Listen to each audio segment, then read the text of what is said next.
J'interviens à la suite de mes confrères, Maître Elhadji Amadou Sall et Maître Doudou Ndoye. Je ne vais pas m'exprimer en wolof, je vais plutôt m'exprimer en français, puisque mes confrères qui m'ont précédé se sont exprimés en wolof. Et je pense qu'ils ont été en wolof assez clairs et assez explicites pour en résumer, en langue wolof, vous dire exactement les tenants et les aboutissants éventuels du dossier de M. Farba Ngom. Mais il est de mon devoir, moi, en tant qu'avocat, constitué également pour Farba Ngom, de vous dire dans une langue étrangère, certes, mais la langue française, ce qui, en réalité, constitue à la limite un scandale dans cette affaire.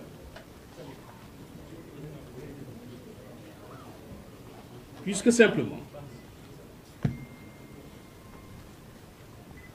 il est apparu à la suite, je précise bien, d'une campagne électorale pour des législatives anticipées,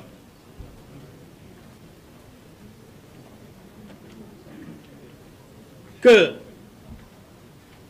au détour d'une tournée, que le président de PASTEF, M. Ousmane Sonko,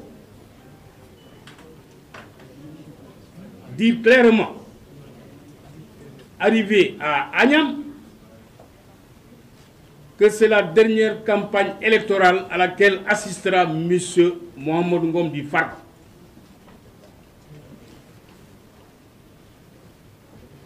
Et cela s'est concrétisé ou s'est matérialisé par le fait que, un mois après, la CENTIF a été actionnée. La CENTIF a déposé un rapport, un mois après les élections. Un rapport daté du 24 décembre 2024, dans lequel on a tenté de retracer de 2019 à 2024 toutes les opérations financières qui ont existé entre M. Mohamed Ngom Di Farba, M. Seydou Sarr Di Taïrou et le Trésor public sénégalais. Et sur la base de ce rapport de la CENTIF, un rapport unilatéral, je précise bien, un rapport non contradictoire, je précise bien, un rapport fait entre quatre murs, et qu'on veuille, dans ces conditions-là, on a convoqué M. Farba Ngom, on a levé son immunité parlementaire, et on a fait un réquisitoire où on a saisi le juge d'instruction. Un réquisitoire dans lequel on vise nommément des infractions liées à l'association de malfaiteurs, de blanchiment de capitaux, d'escroquerie sur des deniers publics, entre autres infractions. Il est inculpé sur cette base, sans pour autant savoir les faits qu'on lui reproche. Parce que simplement le rapport de la CENTIF n'est pas un rapport accusatoire. C'est à la limite une information, un renseignement.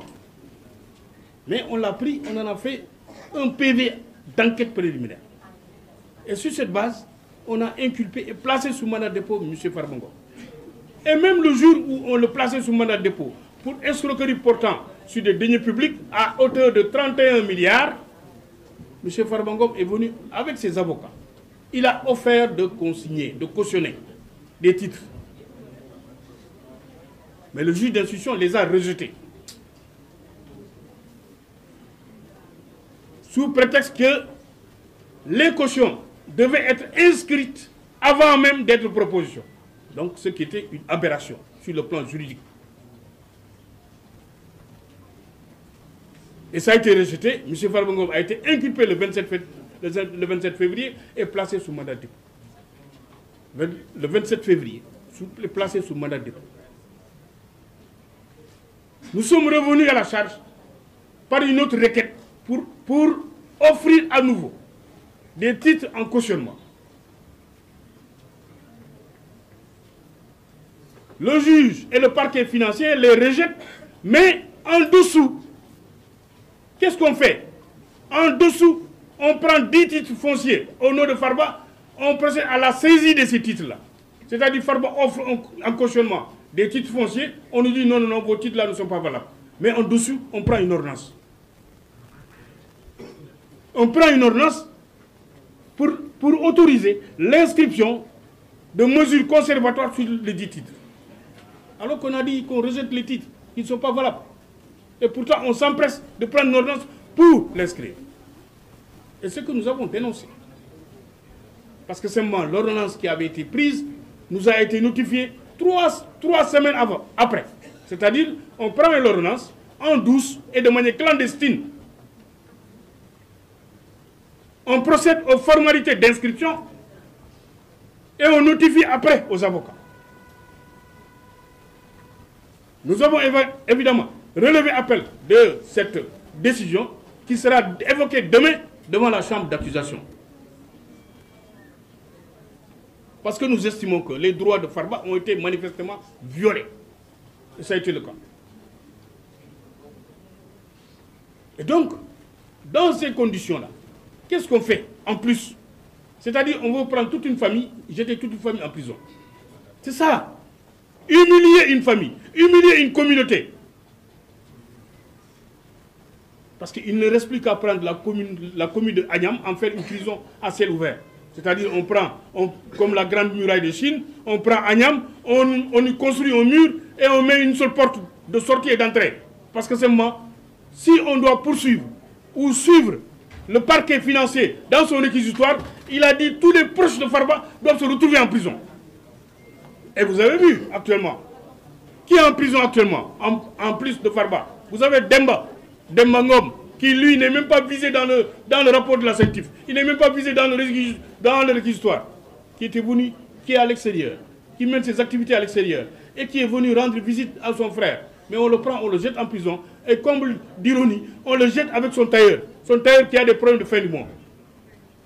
Donc toutes ces personnes-là se retrouvent en prison, parce que c'est des proches de Farba. Et actuellement, qui sont sur la sellette, actuellement c'est Biran et Ismaïla. Donc d'autres frères de Farba. Farba a dit, mais il reste plus qu'à prendre ma propre mère et de la jeter en prison. Évidemment, prenez ma mère et jetez-la en prison pendant qu'on y est. Mais il faudrait que ça cesse, qu'on respecte les textes, qu'on respecte les droits de la défense. Mais dans cette affaire, on a l'impression que en réalité, on n'en fait qu'à sa tête.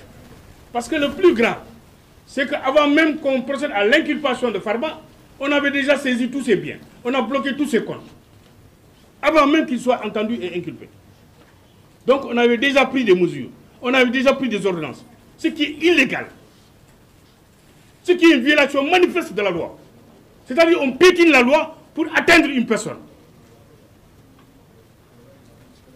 Mais il faudrait arrêter cette dérive judiciaire. Il faudrait arrêter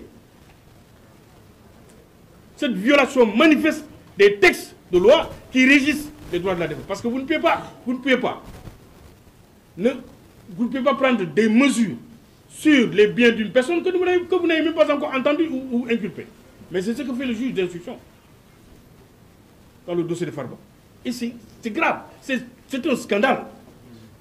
C'est un scandale qu'il faut décrier. C'est un scandale qu'il faut, haut et fort, urbi et orbi, fustiger.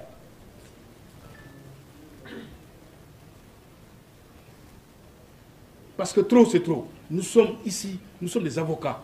Moi, je ne suis pas un politicien. Je n'ai jamais milité dans un parti politique au Sénégal. Jamais. Ni sympathisant, ni militant. Mais mon seul parti politique, c'est le droit. Je suis un avocat, je défends une personne. Quelle que soit la couleur politique de la personne, ça ne me regarde pas. Moi, ce qui me regarde, c'est les textes qui régissent les textes de loi. qui régissent le cas. C'est sur cette base que je défends la personne. Et j'estime que dans cette affaire, on est en train de bafouer les droits de Farba. On veut humilier toute une famille. Et il faudrait que ça s'arrête. On voulait la tête de Farba, mais on l'a eu. On l'a jeté en prison. Mais bon sang, qu'on arrête quand même le processus de destruction ou de démolition d'une famille. Mais le rouleau compresseur est en train de partir. On prend le frère qui vient de l'extérieur pour rendre visite à son grand frère, alors que ce frère n'est même pas concerné, ni cité dans le rapport de la CENTIF, ni dans le réquisitoire. On le prend, on le jette en prison. On fait appel à d'autres qui, eux, doivent passer le 19 mai. Ils vont se retrouver en prison. Et après quoi? La semaine suivante, ça va être les enfants de Farba. Ça va être sa femme ou ses femmes. Ça va être qui? Sa maman ou ses oncles. Ça va être qui? Etc. On veut décimer toute une famille. Au nom de quoi? Mais non, il faut que ça s'arrête quand même. Trop, c'est trop. C'est pourquoi nous avons estimé nécessaire de le crier haut et fort que dans cette affaire, où Farba Ngom n'a pas été entendu jusqu'à présent, on le jette en prison, on l'inculpe, on le place sous mandat de dépôt et on ne l'entend pas. Parce qu'on sait que dans ce dossier-là, sans pour autant aller pour violer quel que soit, parce qu'il n'y a même pas d'acte d'instruction d'ailleurs. Il n'y a aucun acte, parce qu'il n'y a qu'un acte d'inculpation. Le juge a inculpé et a placé sous mandat de dépôt, c'est tout. Et tout le reste, c'est des ordonnances qu'il prend.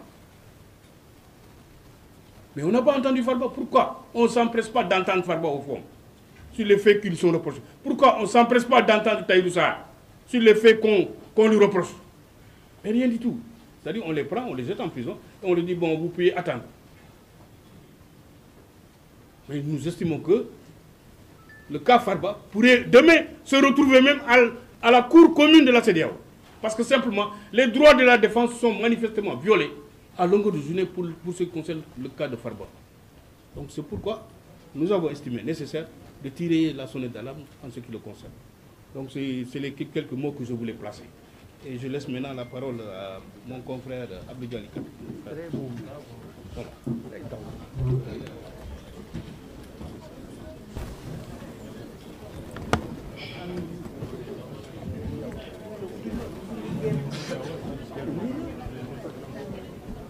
Alors, à l'instar de mes confrères qui m'ont précédé, nous vous remercions d'avoir